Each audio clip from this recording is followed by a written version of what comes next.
আমি ঢাকা ৯ স্বতন্ত্র প্রার্থী হিসেবে যে মনোনয়ন আবেদনপত্র দিয়েছিলাম সেটা আপাতত গৃহীত হয়নি, কিন্তু আমরা আপিল করব। আপিল করার প্রক্রিয়া আমরা ইতিমধ্যেই শুরু করেছি।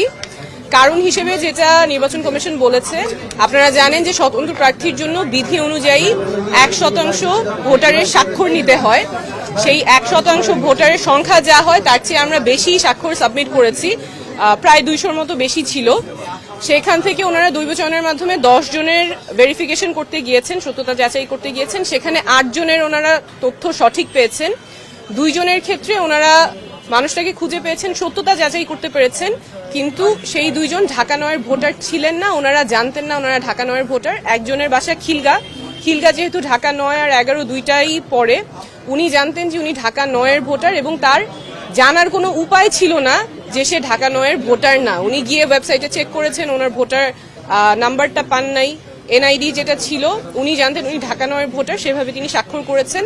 আরেকজন যার ব্যতিক্রমে এসেছে, তার কাছেও যে হার্ড কপি আছে এনআইডির, সেই এনআইডির ঠিকানা অনুযায়ী উনিও ঢাকা ৯-এর ভোটার, কিন্তু নির্বাচন কমিশনের কাছে তথ্য আছে যে তিনি ঢাকা ৯-এর ভোটার না, সেটাও তার জানার কোনো উপায় ছিল না। তো যেই 2 জনের কথা ওনারা বলেছেন যাদের সত্যতা পেয়েছেন কিন্তু ঢাকা ৯-এর ভোটার না, এই 2 জনের ক্ষেত্রেই তাদের জানার কোনো উপায় ছিল না যে তারা কোন এলাকার ভোটার এবং ঢাকা ৯-এর ভোটার না। ওনারা জানতেন যে ওনারা ঢাকা ৯-এর ভোটার, সেই অনুযায়ী ওনারা স্বাক্ষর দিয়েছেন এবং নির্বাচন কমিশন কোনো উপায় রাখে নাই ভোটারদের জানার জন্য যে তারা কোন আসনের ভোটার কিংবা ভোটার নাম্বার কত।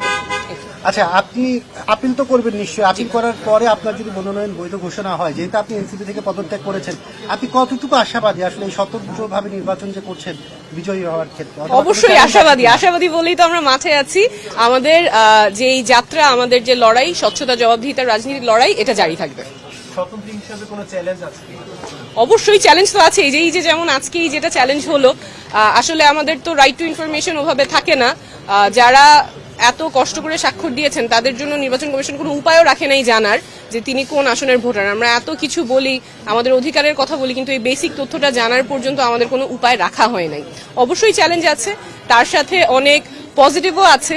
আমাদের যেহেতু দল থেকে না হয়ে স্বতন্ত্র যাচ্ছি, মানুষ একেবারেই খুব কাছে থেকে অনেক ভালোবাসা দিচ্ছেন, তো অবশ্যই পজিটিভও আছে।